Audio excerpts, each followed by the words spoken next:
Hi, I'm Sig Garnett. I'm with the USPTA.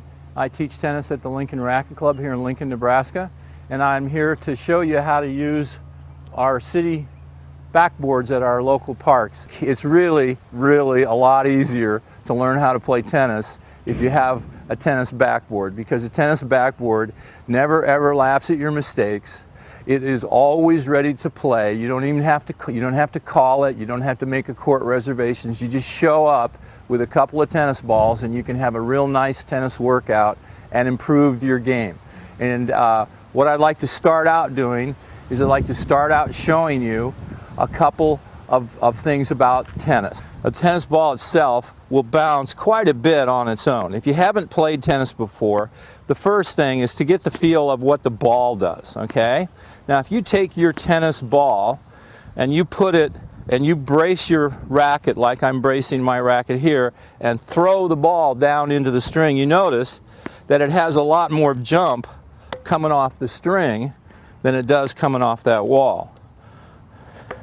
Now you combine that with the fact that by putting your hand down on the grip, you add all the leverage. It's pretty easy to hit a tennis ball and make it go far and fast and all those things. But making it go far or fast is not what tennis is necessarily about. It's about getting it to go over the net and land in the court.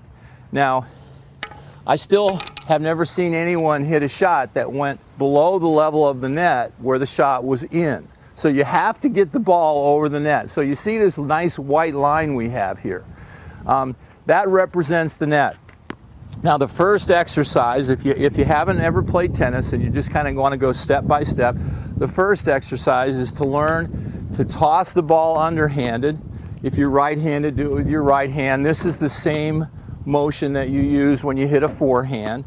And if you can get a nice fluid toss going, then you have the motion of a forehand.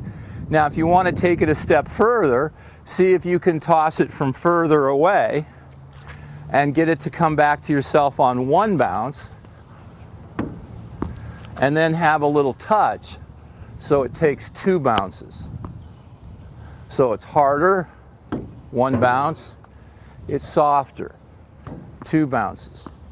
And if you get to the point where you can do this easily, then you're probably ready to go to the next step. Now that's on the forehand. On the backhand side, if you play with a one-handed backhand, which is what I play with, you want to try to toss it with your thumb from behind the ball, where you go up and toss the ball above the net.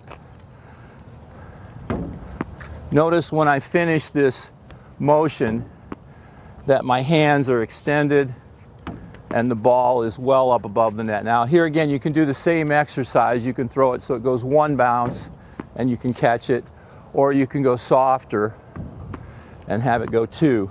So more acceleration or less acceleration with your hand.